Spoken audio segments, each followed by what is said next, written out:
أعوذ بالله من الشيطان الرجيم بسم الله الرحمن الرحيم تلك الرسل فضلنا بعضهم على بعض منهم من كلم الله ورفع بعضهم درجات وآتينا عيسى ابن مريم البينات وأيدناه بروح القدس ولو شاء الله ما اقتتل الذين من بعدهم من بعد ما جاءتهم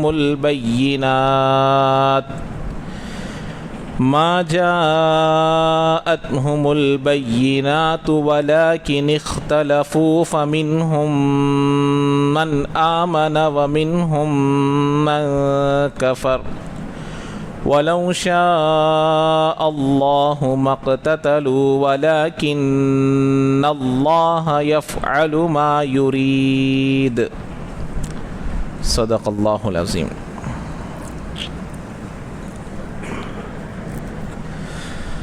تو گزشتہ درس میں حضرت طالوت اور جالوت کا اور اسی طریقے سے حضرت داؤد علیہ السلام کا جالوت کو قتل کرنے کا پورا واقعہ مکمل ہوا، اور آخر میں جو کلام ختم ہوا ہے اس میں اللہ تبارک و تعالی ہمارے نبی علیہ السلام کو برحق رسول ہونے کی گواہی دے رہا ہے، وَإِنَّكَ لَمِنَ الْمُرْسَلِينَ، کہ آپ یقیناً رسولوں میں سے ہیں۔ تِلْكَ آیات اللہ نتلوہا علیک بالحق، تو یہ جو نشانیاں، یہ جو آیتیں، یہ جو واقعات ہم ٹھیک ٹھیک آپ کو بیان کرتے ہیں، اسی وجہ سے آپ بھی امتیوں کے سامنے ٹھیک ٹھیک بیان کرتے ہیں۔ تو اب یہاں چونکہ رسولوں کا تذکرہ شروع ہوا، رسول کی بات ختم ہو رہی ہے کہ آپ برحق رسول ہے، تو لہٰذا اب یہاں سے اللہ تبارک و تعالی دیگر رسولوں کا تذکرہ بھی شروع کرتے ہیں۔ سب سے پہلی بات تو یہ جان لینی چاہیے کہ نبی اور رسول میں کیا فرق ہے۔ نبی جو ہے، ایک نبی رسول کا تابع ہوتا ہے، رسول ایک نئی شریعت لے کر آتا ہے۔ رسول جو اس سے پہلے نبی آئے ہوتے ہیں یا رسول آئے ہوتے ہیں، اس شریعت کو منسوخ کر کر یا کچھ باتوں کو تبدیل کر کر نئی شریعت کو لے کر آنے والے کو رسول بولتے ہیں، اور جو نبی ہوتا ہے وہ اپنے رسول کا تابع ہوتا ہے۔ مثال کے طور پر حضرت موسیٰ علیہ السلام جب دنیا میں آئے تو نئی شریعت لے کر آئے۔ شریعت کا مطلب دین تو ایک ہی ہے، شریعت کا مطلب کچھ چیزیں ان سے پہلے نبی میں حلال تھیں، ان کے شریعت میں حرام ہو جائے، یا ان میں کچھ حرام تھی یہاں حلال ہو جائے، تو ایسی کچھ چیزیں کے تبدیلی کے ساتھ آنے کا نام اس کو نئی شریعت کہتے ہیں۔ ورنہ ان کے زمانے میں دو خدا تھے، اب ان کے زمانے میں خدا، ایسا نہیں۔ توحید رسالت میں کوئی فرق نہیں، بنیادی جو عقائد ہے اس میں کوئی فرق نہیں ہوتا۔ فرق جو ہے وہ جزوی طور پر اور فروعی مسائل میں فرق ہو سکتا ہے۔ تو حضرت موسیٰ علیہ السلام کے زمانے میں جب حضرت موسیٰ آئے تو پچھلے شریعت کو منسوخ کر دیے، یہ رسول بن کر آئے تو نئی شریعت لے کر آئے۔ ان کے بعد تقریباً 4000 نبی آئے ہیں، انبیاء کتنے آئے ہیں؟ 4000 انبیاء حضرت موسیٰ کے بعد آئے۔ تمام 4000 بھی حضرت موسیٰ کے تابع تھے، تورات کو ماننے والے تھے، اور رسول اکثر جو ہے نئی کتاب بھی لے کر آتے ہیں۔ اب اس میں سے رسول اور نبی کا فرق جب سمجھ میں آ گیا تو رسولوں میں بھی کچھ رسولوں کو اللہ نے اولو العزم کہا، جیسے سورہ احقاف میں ہے فَاصْبِرْ كَمَا صَبَرَ اولو العزم من الرسل۔ اولو العزم کا مطلب ہے رسولوں میں بھی بعض رسول اعلیٰ درجے کے پیمانے میں ہیں۔ اس میں سب سے پہلے نمبر پر حضرت نوح علیہ السلام کا نام ہے، ترتیب کے اعتبار سے حضرت نوح، دوسرا نمبر حضرت ابراہیم، تیسرا نمبر حضرت موسیٰ، چوتھا نمبر حضرت عیسیٰ، پانچویں نمبر پر ہمارے نبی حضرت محمد مصطفیٰ صلی اللہ علیہ وسلم۔ یہ پانچوں رسول تمام دوسرے جتنے بھی رسول ہیں ان رسولوں میں افضل رسول ہے۔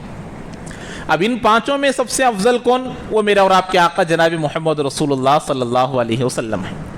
ان کے بعد اگر درجہ کسی کا آتا ہے تو وہ حضرت ابراہیم کا ہے، کیونکہ ابو الانبیاء ہیں، زیادہ تر انہی کے خاندان میں انبیاء پیدا ہوئے ہیں، ان کا دوسرا درجہ۔ تیسرا درجہ حضرت نوح علیہ السلام کا، چوتھا درجہ حضرت موسیٰ کا، اور پانچواں درجہ حضرت عیسیٰ علیہ السلام کا۔ یہ رسولوں میں افضل ہے، یہ ترتیب ہے۔ آنے کی ترتیب نوح علیہ السلام افضل، آنے کے ترتیب کے اعتبار سے نوح علیہ السلام پہلے آئے، پھر ابراہیم علیہ السلام، پھر موسیٰ علیہ السلام، پھر عیسیٰ علیہ السلام، پھر اللہ کے نبی۔ افضل کے اعتبار سے اللہ کے نبی حضرت ابراہیم، حضرت ابراہیم کے بعد حضرت نوح، حضرت موسیٰ اور حضرت عیسیٰ، یہ مراتب کے اعتبار سے ترتیب ہوئی۔ اب یہاں اللہ تبارک و تعالی خود کچھ نبیوں کے فضیلت کو بیان کر رہا ہے۔ دیکھیے فضیلت کی دو قسمیں ہیں، ایک آ کر کلی فضیلت، یعنی کہ ہر چیز میں افضل، وہ صرف اور صرف میرے اور آپ کے آقا جناب محمد رسول اللہ صلی اللہ علیہ وسلم کو حاصل ہے، کسی اور نبی کو، کسی اور رسول کو حاصل نہیں ہے۔ ہاں البتہ جزوی اعتبار سے کچھ ایک چیز میں، دو چیز میں ایک رسول دوسرے رسول سے افضل ہے، جیسے حضرت موسیٰ کسی چیز میں افضل ہیں، عیسیٰ علیہ السلام کسی اور چیز میں افضل ہیں، اب وہ تذکرہ آئے گا۔ تو یہ تمام چیزیں دوسرے چیزوں میں افضل ہیں، لیکن کلی طور پر ٹوٹلی افضلیت میرے اور آپ کے آقا جناب محمد رسول اللہ صلی اللہ علیہ وسلم کو ہے۔ لیکن یہاں ایک بات سمجھنی ہے، اللہ کے نبی علیہ السلام کی حدیث مبارکہ ہے کہ تم لوگ مجھے کسی نبی سے افضل نہ کہو، فضیلت نہ دو۔ یہ اللہ کے نبی کی حدیث ہے، منع کر رہے ہیں صحابہ کو، تم مجھے یونس بن متیٰ سے مجھے افضل قرار نہ دو، موسیٰ کے مقابلے میں مجھے فضیلت نہ دو۔ تو اب جب اللہ خود کہہ رہے ہیں اور احادیث سے، تاریخ سے، بہت ساری نصوص سے، نص سے یہ باتیں ثابت ہے کہ ہمارے آقا افضل ہے، پھر اللہ کے نبی کیوں روک رہے ہیں؟ تو اس کے دو جواب ہیں۔ ایک جواب، اللہ کے نبی اپنی تواضع یعنی اپنے کو چھوٹا سمجھنے کی غرض سے صحابہ کو روک رہے ہیں کہ کہیں تم لوگ میری تعریف کرتے کرتے میں اللہ کے ایسا کام نہ کر بیٹھو جس سے اللہ کو پسند نہ آئے، یا میری ایسی تعریف کر دو جو میرے شان میں مناسب نہ ہو۔ جیسے آج کل ہم لوگ دیکھ رہے ہیں نا کیا معاملہ ہو رہا ہے۔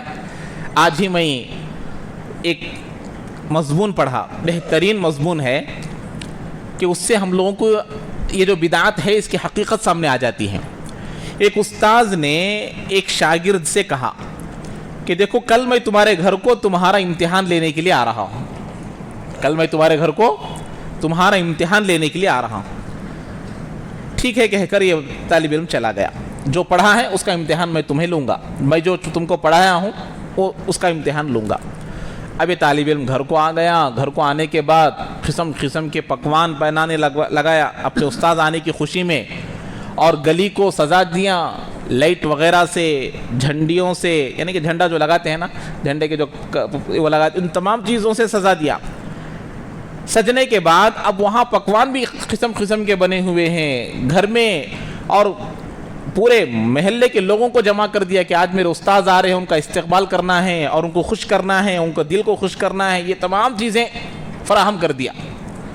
اب جب استاد آئے تو آنے کے بعد کہنے لگا بیٹے یہ کیا چیز ہے، اتنا سب انتظام اور اتنے سب یہ سجا ہوا ہے، اس کی کیا وجہ ہے؟ کہا کہ آپ ہمارے گھر کو آ رہے ہیں، اتنی اس سے بڑی خوش قسمتی میرے لیے اور کیا ہو سکتی ہے، اس سے بڑی خوشی کی بات میرے لیے اور کیا ہو سکتی ہے کہ آپ میرے گھر کو آ گئے ہیں۔ تو کہا چلو ٹھیک ہے یہ بات تو رہنے دو۔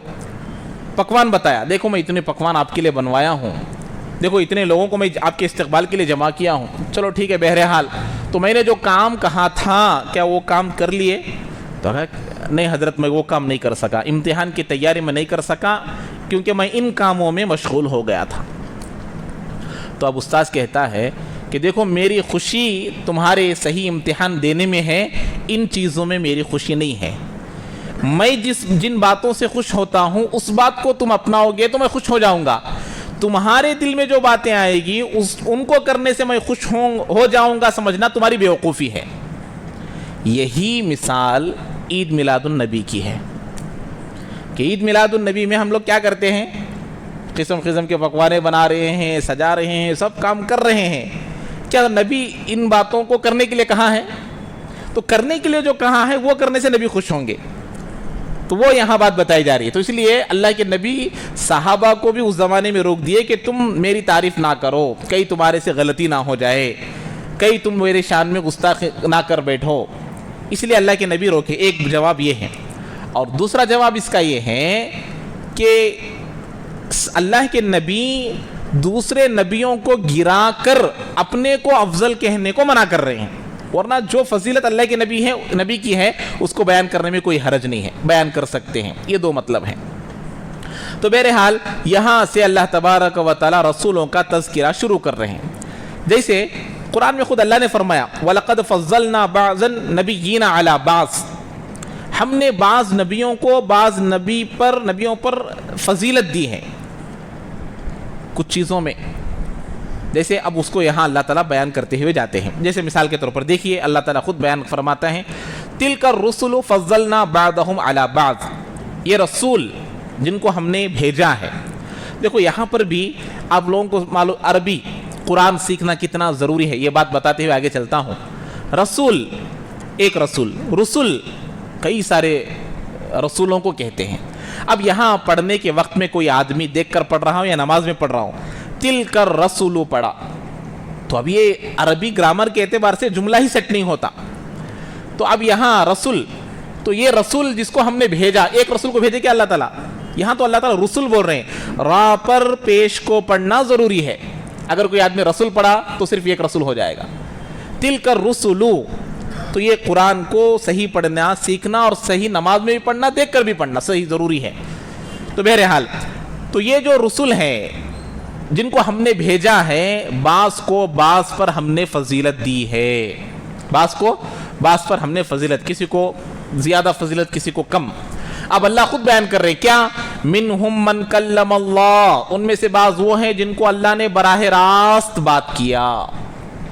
کن کن کو اللہ نے براہ راست بات کیا؟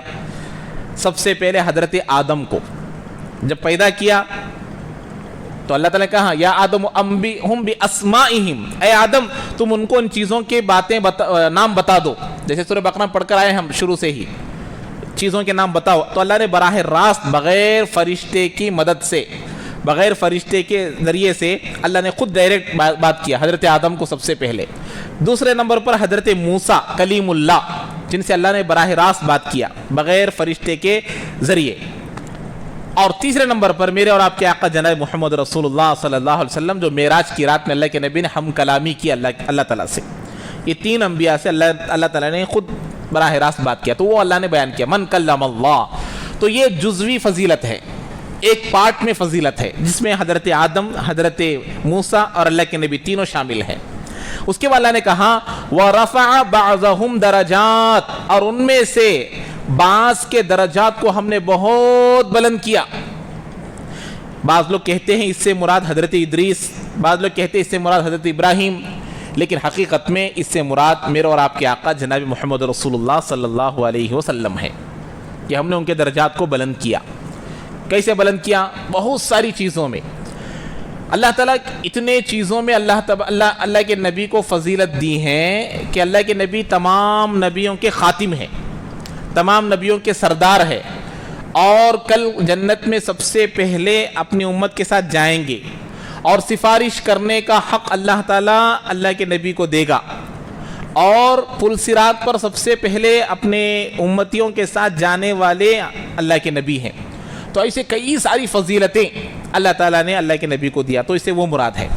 اس کے بعد دیکھیے عیسیٰ علیہ السلام کی فضیلت کو اللہ اس کے بعد بیان کر رہا وَآتَيْنَا عِيسَى ابْنَ مَرْيَمَ الْبَيِّنَاتِ، اور ہم نے عیسیٰ بن مریم کو واضح نشانیاں دی، کھلی نشانیاں دی۔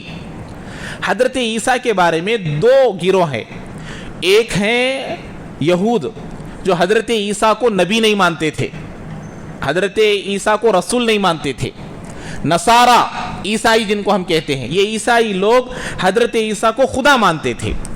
ان دونوں چیزوں کو اللہ نے یہاں رد کر دیا، کینسل کر دیا، ریجیکٹ کر دیا دونوں کی باتوں کو۔ یہود رسول نہیں مانتے تھے اور عیسائی خدا مانتے تھے۔ دیکھو اللہ کیسا کلام لے کر آئے، ہم نے عیسیٰ بن مریم کو واضح نشانیاں دی، کئی سارے معجزات دیے۔ کیا دیا؟ مردوں کو زندہ کر دیتے تھے اللہ کے حکم سے، کوڑ کی بیماری کے لوگوں کو شفا دے دیتے تھے، اور گھروں میں کچھ چیزیں آدمی رکھ کر آتا خزانے کو، اس کو بیان کر دیتے تھے کیا رکھ کر آئے ہیں، اور مادرزاد اندھوں کو بینائی دے دیتے تھے، جو اندھا بن کر پیدا ہوتا تھا ان کو بینائی دے دیتے تھے، اور مٹی کے چڑیا وغیرہ بنا کر اس کو اڑا دیتے تھے۔ ایسے کئی سارے معجزات اللہ تعالیٰ حضرت عیسیٰ کو دیا تھا۔ یہ مریم البینات وَأَيَّدْنَاهُ بِرُوحِ الْقُدُسِ، تو یہ بینات سے اللہ نے کہا، یہودوں کو بتا دیا کہ حضرت عیسیٰ کون تھے؟ رسول تھے۔ یہود رسول نہیں مانتے تھے، تو اللہ نے اس بات سے بتایا وَآتَيْنَا عِيسَى ابْنَ مَرْيَمَ الْبَيِّنَاتِ، ہم نے عیسیٰ کو معجزات دیے۔ اور اللہ معجزات کسے دیتے ہیں؟ نبی اور رسول کو دیتے ہیں۔ تو یہودوں کی بات کا اللہ نے یہاں جواب دے دیا کہ تم جس کو رسول نہیں مانتے وہ حقیقت میں رسول ہے۔ اب عیسائیوں کا جواب دینا، عیسائی کیا مانتے؟ خدا مانتے ہیں حضرت عیسیٰ کو۔ اب ان کا جواب اللہ دے رہے ہیں وَأَيَّدْنَاهُ بِرُوحِ الْقُدُسِ، اور ہم نے جبرائیل علیہ السلام کے ذریعے سے عیسیٰ علیہ السلام کی مدد کی۔ اب مدد کی جملہ اللہ کا ہے، سمجھنا پڑے گا۔ مدد کی کس کے ذریعے سے؟ ارے بولو بھائی، حضرت جبرائیل کے ذریعے سے عیسیٰ کی مدد کی۔ عیسائیوں کو جواب دے رہے ہیں مدد کی ضرورت انسان کو پڑتی ہے، اللہ کو نہیں پڑتی۔ مدد کی ضرورت کس کو پڑتی ہے؟ تو عیسائیوں کو بتا دیا جس کو تم خدا مانتے ہو وہ خدا نہیں ہے، کیونکہ اس کو مدد کی ضرورت پڑ رہی ہے، اور ہم نے اس کو جبرائیل سے مدد دی ہے۔ تو اگر مدد ملتی تو وہ خدا ہوتے کیا؟ نہیں، تو مدد ملی ہے تو خدا نہیں ہے، اسی لیے وہ بھی ایک انسان ہے۔ تو تمہاری بات کا ان کا جواب اللہ نے یہاں دے دیا۔ تو اب یہاں پر دیکھیے اللہ کے نبی علیہ السلام، یہ جو معجزات دیا گیا ہے، اللہ کے نبی کو ایسے ایسے معجزات دیے گئے ہیں جو کسی اور نبی کو نہیں دیے گئے۔ جیسے معراج کا بڑا واقعہ شق القمر ہے، چاند کے دو ٹکڑے ہو جانا، کنکریوں سے بات کرانا، انگلیوں سے پانی کا نکل جانا، اور درخت کا چل کر آ جانا۔ سب سے بڑا معجزہ اللہ کے نبی کو جو دیا گیا ہے وہ قرآن مجید ہے، سب سے بڑا معجزہ۔ بتایا نا میں آپ کو اس سے پہلے بھی، آج تک دنیا کی کوئی کتاب یا دنیا کا کوئی قانون یا دنیا کا کوئی کانسٹیٹیوشن ایسا لا کر بتاؤ اب یہ دنیا رہنے تک ایسا ہی رہے گا، اس میں کچھ تبدیلی نہیں ہوگی۔ ہے کوئی قانون؟ ہے کوئی کتاب؟ ہے کوئی دستور؟ نہیں ہے۔ لیکن قرآن چیلنج کرتا ہے، نازل ہونے سے پہلے ہمارے پاس جو نازل ہوا وہ دھرتی پر، زمین پر نازل ہوا، جو نزول ہوا ہے نبی پر 1400 سال پہلے، اس سے کئی ہزار سال پہلے قرآن کے شروع میں بتا دیا میں، لوح محفوظ میں نازل ہوا، جب سے لے کر اب تک نہ اس میں ایک نقطے کی تبدیلی ہوئی ہے، نہ ایک حرف کی تبدیلی ہوئی ہے، اور نہ احکام میں چیلنج کرتا ہے قرآن۔ اس کے احکام ہمیشہ کے لیے، اس کی باتیں ہمیشہ کے لیے، اس کی نصیحتیں ہمیشہ کے لیے۔ نبی جب زندہ تھے اسی وقت کچھ باتیں منسوخ ہو گئی، اب پھر اس میں نسخ منسوخ کی بات نہیں ہو سکتی، ناسخ منسوخ نہیں ہو سکتا۔ یہ ہے قرآن، سب سے بڑا معجزہ جو اللہ نے ہمارے نبی کو دیا۔ اس کے بعد فرماتے ہیں تو یہ سب سے بڑا معجزہ جو اللہ نے دیا ہے قرآن، یہ بڑا معجزہ ہے۔ آج ہم نے اس سے غفلت برتے ہوئے ہیں، نہ اس کو پڑھتے ہیں نہ اس کو سمجھتے ہیں۔ لوگوں میں قرآن خوانی کی عادت ہے، لوگوں میں قرآن خوانی کی عادت تو ہے، لیکن قرآن فہمی کی عادت نہیں ہے۔ جب قرآن فہمی کی عادت پڑ جائے گی تو وہ اللہ کے صحیح بندے بن جائیں گے۔ جو کتاب اللہ کے بندوں کے لیے آب حیات بن کر آئی تھی، بھئی پانی جو ہے زندوں کے لیے ضروری ہے، مرے ہوئے لوگوں کو ضروری ہے۔ پانی کس کے لیے ضرورت ہے؟ زندوں کے لیے۔ قرآن زندوں کے لیے ہے، مردوں کے لیے نہیں۔ آج ہمارا عقیدہ، ہماری سوچ، ہماری فکر ایسی بنائی گئی کہ قرآن مردوں کے لیے ہے۔ قرآن مردوں کے لیے ہے ہی نہیں۔ برکت کے لیے پڑھنا ہے تو پڑھو، ثواب پہنچانا ہے تو پڑھو، برکت کی چیزیں پڑھو۔ بتایا نا، برکت کسی بھی چیز میں اللہ رکھ دیتے ہیں۔ برکت کھانے میں بھی ہے، برکت پانی میں بھی ہے، برکت کپڑوں میں بھی ہے، اللہ ہر چیز میں برکت رکھا ہے۔ تو قرآن میں کیوں برکت نہیں ہوگی؟ پڑھ کر بخشو۔ لیکن یہ آب حیات میرے لیے ہے، میری زندگی بنانے کے لیے ہے، میری زندگی سنوارنے کے لیے ہے، میری آخرت سنوارنے کے لیے ہے۔ لیکن ہم نے سمجھا کہ ابا کے لیے بخشوں، ماں کے لیے بخشوں، دادا کے لیے بخشوں، نانی کے لیے بخشوں۔ لیکن اس میں اللہ کیا کہہ رہے ہیں؟ اللہ مجھے کیا پیغام دے رہے ہیں؟ اس لیے ہم 12 کہتا ہوں کہ ہمارا آج مزاج ایسا بن گیا ہے، صبح اٹھنے کے بعد ہم واٹس اپ ضرور دیکھیں گے، یوٹیوب ضرور دیکھیں گے، سوشل میڈیا ضرور دیکھیں گے کہ لوگ کیا کہہ رہے ہیں، ٹرمپ کیا کہہ رہا ہے، کتنا ٹیکس ڈالا ہے، اور مودی کیا کہہ رہا ہے، فلاں کیا کہہ رہا ہے، فلاں کیا بول رہا ہے، لیکن آج تک یہ توفیق نہیں ہوئی کہ میرا اللہ مجھے کیا بول رہا ہے، یہ توفیق نہیں مل رہی. یہ سوچنا ہے. یہ جب سوچیں گے تو میں گزشتہ سال آپ کو بتایا تھا، شاید 1 سال ہو گیا یہ بات بتا کر، آج ہمارا وقت جتنا موبائل میں لگ رہا ہے، اتنا وقت اگر کوئی آدمی دینی کتابوں میں 8 سال لگائے گا، عالم بن جائے گا.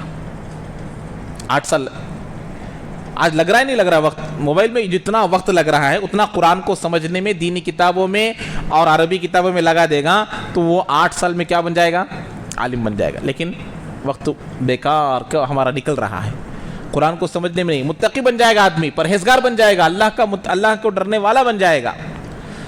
تو یہ معجزہ اللہ نے ہمارے نبی کو بہت ممتاز معجزہ جو اللہ نے دیا.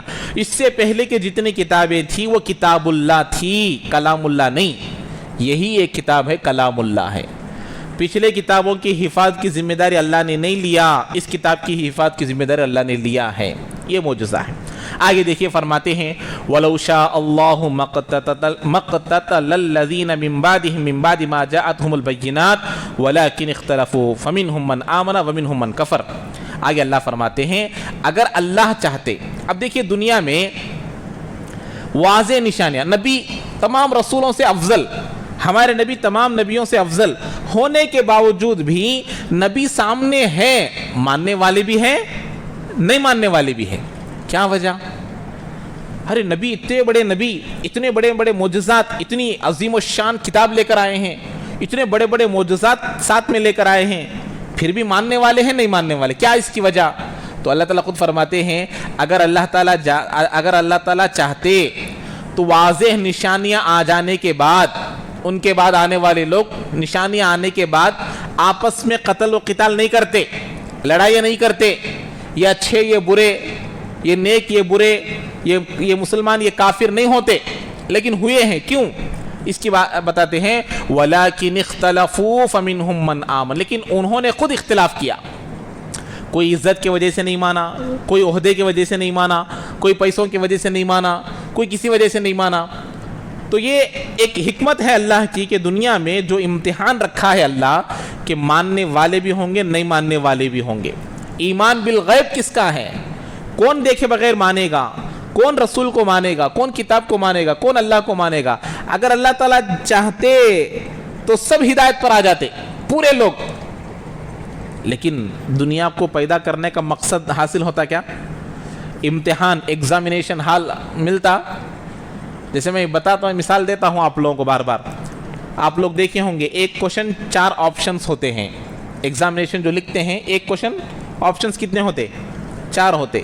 اور چاروں میں 3 صحیح ہوتے، ایک غلط ہوتا نا. ارے 3 آپشن صحیح ہوتے اور ایک کیا جواب دیتے نہیں ہیں، ایک صحیح ہوتا ہے اور 3 غلط ہوتے ہیں. اب امتحان کا پرچہ جو بناتا ہے بورڈ وغیرہ، اس کو جا کر لیٹر لکھنا، کتنا ظالم ہے استاذ. تو یہ بورڈ والے کتنے ظالم ہیں. ہر انسٹیٹیوٹ چاہتے ہیں، ہر ٹیچر یہ چاہتا ہے، ہر ماسٹر یہ چاہتا ہے کہ ہمارے بچے پاس ہو جائے. لیکن جب پاس کرانا چاہتا ہے تو 3 صحیح دے کر یہ غلط دینا چاہیے نا. لیکن غلط کتنے دے رہے؟ 3 دے رہے ہیں اور صحیح 1 دے رہے ہیں. آج تک کسی نے ایسے استاذ کو ظالم کہا ہے؟ ارے بولو بھائی، پڑھنے والے پڑھے ہوئے لوگ کچھ بھی بولے ہیں؟ نہیں بولتے. کیوں؟ کیونکہ وہ خود یہ دیکھنا چاہتا ہے غلطیوں میں صحیح کو پہچانے گا نہیں. غلطیوں میں صحیح کو پہچاننا یہ ہدایت ہے. تو اللہ بھی ہدایت کا صرف ایک ہی راستہ رکھا ہے، گمراہی کے کئی راستوں کو رکھا ہے. استاذ پہلے پڑھاتا ہے، نصاب پیش کرتا ہے، سال بھر پڑھایا ہے، میتھس کو پڑھایا ہے، سائنس کو پڑھایا ہے، ہسٹری کو پڑھایا ہے، سب چیزوں کو پڑھایا ہے. پڑھانے کے بعد غلط نئی سو چیز دے رہا ہے کہ دیکھنا ہے کہ میں پڑھایا ہوا یہ پڑھا کہ نہیں، محنت کیا کہ نہیں، سمجھا کہ نہیں. اب یہ چاروں میں سے صحیح کو چنے گا. جو پڑھا ہے، جو محنت کیا ہے، جو کوشش کیا ہے، جو راتوں کو جاگا ہے، 4 آپشن نہیں 100 آپشن دیے تو بھی صحیح چن کر نکالے گا وہ. جو محنت نہیں کیا ہے 2 دیں گے تو بھی فیل ہو جائے گا. جو محنت نہیں کیا ہے 2 دیں گے تو بھی کیا ہو جائے گا, وہ فیل ہو سکتا ہے. ارے معلوم نہیں کیا ہے کہ بعض لوگوں کو ہم نے دیکھا ہے جو محنت نہیں کرتے ہیں, 4 ہوتے نا 10 20 30 40 50 60 70 80 90 100 جس کو آتا ہے کہ ریٹ ڈال دیتے. ارے سمجھ رہے کیا بات؟ سمجھ میں نہیں ہے. جو لوگ امتحان لکھے ہوں گے معلوم ہوگا. بعض لوگ کرتے ہیں ایسے, جو پڑھے نہیں ہوتے کیا کرتے, B سے شروع کرتے, کبھی C سے شروع کرتے, 100 جس کو آتا کہ ریٹ ڈالنے کا. تو ایسا جو لوگ قرآن کو, حدیث کو, نبی کے طریقوں کو نہیں اپناتے, وہ کیا کرتے ہیں, گمراہیوں میں پڑھ کر گمراہیوں کو اختیار کر لیتے ہیں. ایسی گمراہیوں میں پڑھتے ہیں, پہلے تو غلط کو غلط سمجھتے ہیں, غلط کو غلط سمجھ کر غلط کرتے ہیں, توبہ بھی کرتے ہیں. بعد میں دوسرا سٹیج غلطی کرتے ہیں, توبہ نہیں کرتے. تیسرا سٹیج غلطی کو صحیح سمجھ کر کرتے ہیں. جیسے جو بچہ محنت نہیں کیا, جو طالب محنت نہیں کیا, B غلط ہے, B آپشن غلط ہے, لیکن صحیح سمجھ کر ڈال رہا ہے کیونکہ محنت نہیں کیا. تو ایسے ہی اللہ تعالیٰ دنیا میں لوگوں کو ایک امتحان کے لیے بھیجا ہے. تو اب بتاؤ, پڑھایا ہوا استاذ 3 آپشن دینے والا ظالم نہیں ہے, آزمانے کے لیے دے رہا ہے. تو اللہ گمراہی کے, گناہوں کے, بھٹکنے کے جو راستے دنیا میں پیدا کیا ہے, تو کیا نعوذ باللہ اللہ کو ظالم کہیں گے؟ اللہ نے سمجھانے کے لیے ہم کو قرآن دیا, نبی کو بھیجا, دین کی باتوں کو ہم تک پہنچایا, علماء کو ہمارے درمیان میں پیدا کیا, اور دین کی باتوں کو سمجھانے والوں کو پیدا کیا, انبیاء کو بھیجا, صحابہ جیسی جماعت کو بھیجا, اولیاء اللہ کو بھیجا. ان تمام چیزوں کو بھیجنے کے بعد بھی ہم صحیح غلط نہیں پہچانے, تو غلطی ہماری ہے یا کسی اور کی ہے؟ ہماری ہے. وہ اللہ تعالیٰ فرماتے ہیں کہ دیکھو انہوں نے خود اختلاف کیا اپنے آپ میں, فَمِنْهُمْ مَنْ آمَنَ وَمِنْهُمْ مَنْ کَفَرَ, ان میں سے بعض ماننے والے بنے, بعض نہیں ماننے والے بنے. وہ خود اپنے آپ اختیار کر لیے ہیں, کوئی کچھ نہیں کر سکتا. جب بندہ خود بگڑنا چاہتا ہے, جب بندہ خود گناہوں کا راستہ اختیار کرنا چاہتا ہے, تو اس میں کسی اور کا دخل نہیں ہو سکتا. اس کے بعد فرماتے ہیں وَلَوْ شَاءَ اللَّهُ مَا اقْتَتَلُوا وَلَكِنَّ اللَّهَ يَفْعَلُ مَا يُرِيدُ. اگر اللہ چاہتے تو یہ لوگ آپس میں قتل نہیں کرتے, قتال نہیں کرتے, جنگ نہیں کرتے, ایمان کفر الگ الگ نہیں ہوتا. لیکن کیا ہوا, لیکن اللہ تعالیٰ جو چاہتے ہیں وہ کرتے ہیں. ایک بہت بڑے بزرگ ہے, حکیم الاسلام ابو سعود رحمۃ اللہ علیہ, انہوں نے اس آیت کی تفسیر میں لکھا ہے, دنیا میں جو فسادات ہوتے ہیں, جو جھگڑے ہوتے ہیں, جو آزمائشیں ہوتی ہیں, یہ بھی اللہ ہی کے جانب سے ہوتی ہے اس آیت کی روشنی میں, کسی بھی قسم کا ہو, کیونکہ اللہ جو چاہتے ہیں وہ کرتے ہیں, یہ بھی اللہ کی مشیت ہے. تو جو ہونا ہے وہ ہوگا, کیونکہ دنیا میں جو ہوتا ہے وہ اللہ کے حکم سے ہوتا ہے, یہ ہمارا عقیدہ ہے. تو دنیا میں جو بھی ہوتا ہے وہ کس کی وجہ سے ہوتا ہے؟ اللہ کی وجہ سے ہوتا ہے, اللہ کے چاہنے سے ہوتا ہے. تو یہاں تک یہ بات ثابت ہو گئی کہ اللہ تعالیٰ دنیا میں آزمانے کے لیے, امتحان کے لیے بھیجا ہے, اس میں ہر ایک کو کامیاب ہونا ہے. اب آگے اللہ تعالیٰ فرماتے ہیں اچھا یہاں تک رسالت کا بیان ہوا. اب اللہ تعالیٰ یہاں رسالت کو بیان کریں گے, آخرت کو بیان کریں گے, اور توحید کو بیان کریں گے. توحید کا بھی ذکر آئے گا. اب رسالت کا بیان ہوا, اب یہاں خرچ کے سلسلے میں بیان کریں گے اللہ. یہاں سے 34واں رکوع شروع ہو رہا ہے.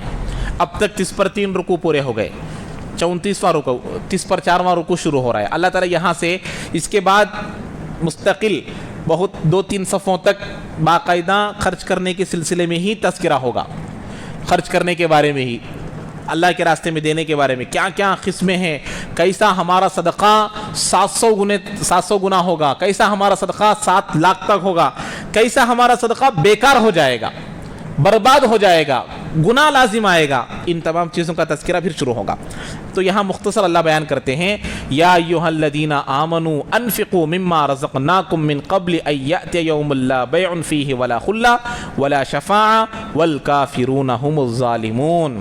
اللہ یہاں فرماتے ہیں اے ایمان والوں, خرچ کرو جو چیزیں ہم نے تم کو دی ہے, ان میں سے جو ہم نے تم کو دیا ہے اس میں سے کیا کرو, کچھ خرچ کرو. اللہ بار یہاں کہتے ہیں آمنو انفقوا مما رزقناکم, ہم نے دیا ہے, ہم نے دیا ہے, ہم نے دیا ہے. یہ سمجھنا ہے میں کروڑپتی ہوں تو بھی اللہ دیا ہے، میں لکھپتی ہوں تو بھی اللہ دیا ہے، میں ہزارپتی ہوں تو بھی کون دیا ہے؟ اللہ ہی دیا ہے۔ تو اللہ کہتے ہیں اس میں سے کچھ خرچ کرو، اللہ ہی دیا ہے اور اللہ ہی مطالبہ کر رہا ہے دیکھنے کے لیے۔ جیسے آپ نے دیکھا ہوگا عیدی، جب باپ بچوں کو عیدی دیتا ہے یا درمیان میں کبھی کس کو موقع پر پیسے دے دیتا ہے تو بسا اوقات بچہ باپ خود مانگتا ہے، بیٹے مجھے 10 روپے دو، بیٹے مجھے 5 روپے دو، مانگتے نہیں مانتے بسا اوقات۔ تو بچہ جب خوشی سے اگر دے دے گا تو باپ خوش ہوتا ناراض ہوتا؟ کیا اس پیسوں سے باپ کو کچھ نفع ہوگا؟ چھوٹے سے بچے کو 10 روپے دیے، اب اس میں سے 1 روپیہ بچہ باپ مانگتے ہی دے دیا، تو اب وہ 1 روپیے سے باپ کا کچھ نفع ہوگا کیا؟ یا نہیں دینے سے کچھ نقصان ہوگا؟ لیکن باپ کی خوشی انتہا کو نہیں رہے گی، اتنا خوش ہو جائے گا، ارے میرا بیٹا مجھے مانگتے ہی دے دیا۔ اب بسا اوقات بچہ 1 روپیہ دیا بول کے اور 10 روپے دے دے گا باپ کہ بیٹے لے لو اور 10 روپے، لے گا نہیں۔ ایسے ہی اللہ کی مثال ہے کہ اللہ اپنے بندوں کو دیا، بے مثال دیا، جتنا دینا چاہتے ہیں دیا، لیکن اس میں اللہ نے الگ الگ کر کے دیا۔ سب کو برابر کا مالدار بنائے گا تو گھر بنانے والا ملے گا، یا آپ کو آٹو والا ملے گا، یا کوئی اور چیز کام کرنے والے ملیں گے؟ تو اللہ نے معیشت کو درمیان میں بانٹ دیا، کس کو کتنا دینا ہے اللہ کو معلوم، تبھی تو ہمارے کام پورے ہو رہے ہیں، ورنہ اللہ سب کو برابر بنا دے گا تو کوئی ہر ایک اپنا اپنا کام خود کرنا پڑے گا، ہر کام خود کرنا پڑے گا۔ تو اللہ نے دنیا کے نظام کو بنایا، تو ایسے ہی اللہ تعالیٰ بندوں کو دیا، پھر اللہ کچھ خرچ کرو بولتے ہیں۔ جب بندہ خرچ کر دیتا تو اللہ تعالیٰ جیسے ایک باپ اپنے بیٹے کو زیادہ گنا کر کے دے دیتا ہے، ایسے ہی اللہ تعالیٰ تو کئی ماؤں کی محبت رکھنے والا، دنیا کو پیدا کرنے والا، تو وہ بھی کئی گنا بڑھا کر دے دے گا۔ اب آگے فرماتے ہیں کہ دیکھو خرچ کرو جو ہم نے تم کو دے رکھی ہیں۔ اب اللہ الرٹ کر رہے ہیں، جیسے آپ نے دیکھا ہوگا اسکول میں جو بچہ پڑھتا ہے یا مدرسے میں جو بچہ پڑھتا ہے، گھر کو آنے جانے والا بچہ ہے تو ماں باپ بولتے ہیں، ہاسٹل میں رہنے والا ہے تو اساتذہ بولتے ہیں، دیکھو امتحانات قریب آ گئے ہیں، بورڈ امتحان ہے، یہاں پر کاپی چیٹی نہیں چلے گا، یہاں کوئی بتا کر نہیں دے گا، کوئی بول کر نہیں دے گا، کوئی ساتھ دینے والا نہیں رہے گا، پیچھے پلٹ کر نہیں دیکھنا، دیکھیں گے تو ڈبار کر دیا جائے گا، آپ لوگوں کو 5 سال کے لیے نکال دیا جائے گا۔ بولیں گے نہیں بولیں گے؟ اساتذہ بولتے ہیں، ماں باپ بولتے ہیں، دیکھو تمہارے اوپر لاکھوں کے پیسے خرچ کر کر ایڈمیشن کرایا ہوں، محنت سے پڑھو، امتحان آنے والا ہے، اچھے مارکس لینا ہے۔ بولتے نہیں بولتے؟ ایسے ہی اللہ بول رہے کہ دیکھو تم لوگ خرچ کرو۔ خرچ کرنا 2 طرح کا ہے، کہتے ہیں بھائی 2 طرح کا، بدنی مالی۔ قولی تو ہے ہی، جیسے اتحیات میں ہم کہتے ہیں التحیات للہ والصلوات والطیبات، مالی، قولی اور بدنی۔ مالی مال کی عبادت، اور بدنی نماز روزہ وغیرہ، اور قولی بول کر عبادت کرنے کی۔ یہ تینوں عبادت کس کے لیے ہے؟ للہ، اللہ کے لیے۔ یہاں عبادت کی 2 قسمیں، کیا؟ مال کی اور جسم کی۔ تو ہم نے جو دیا ہے اس میں سے خرچ کرو کا مطلب ہے اللہ نے صحت دیا تو صحت سے عبادت کرو، اللہ نے بولنے کی صلاحیت دی تو بول کر عبادت کرو ذکر کے ذریعے سے، اللہ نے دیکھنے کی صلاحیت دیا تو اللہ کے قدرت پر غور و فکر کرنا بھی عبادت ہے۔ درمیان بھی ایک بات یاد آ گئی، میں بتاتا ہوں۔ آج ہم لوگ اللہ کی مدد کو دیکھنے کے منتظر ہے نہیں ہے؟ اللہ کی مدد کو دیکھنے کے، میرے اشارے کو سمجھے، منتظر ہے اللہ کی مدد کو دیکھے، کرشمے کو دیکھے کہ ہم اللہ جیسے صحابہ نے دیکھا ہم دیکھیں۔ تو یہ ایک مرتبہ ہم اپنے دل سے سوال کریں کہ جو آنکھیں نیکیوں سے زیادہ گناہ کو دیکھنے والی ہے وہ اللہ کے کرشمے کو کہاں سے دیکھ سکتی ہے؟ جو کان اللہ کے کلام کو، اللہ کی قدرت کو سننے کے بجائے دوسرے چیزوں کو زیادہ سنتی ہے وہ اللہ کی قدرت کو کہاں سن سکتی ہے؟ جو ہمارے اعضاء، جو ہمارے جسم اللہ کی بندگی میں استعمال ہونا تھا، جو نافرمانی میں استعمال ہو رہی ہے وہ اللہ کی مدد کو کہاں سن سکتی ہے؟ تو یہاں وہی بات بتا رہے ہیں کہ خرچ کرنا بھی اور بدنی عبادت بھی، دونوں عبادتیں مما رزقناہم، کس سے پہلے کرنا ہے یہ کام؟ من قبل ان یاتی یوم لا بیع فیہ ولا خلہ، اس دن کے آنے سے پہلے، ایگزامینیشن کا دن آنے سے پہلے محنت کر لو۔ اس دن کوئی ساتھ نہیں دے گا، کوئی بول کر نہیں دے گا، اب بولنا ہے بلوا لو، اب پڑھنا ہے پڑھ لو، کتاب سامنے ہے، استاد سامنے ہے، ٹائم ہے، وقت ہے، دن پورا تمہارا ہے۔ لیکن وہ دن آئے گا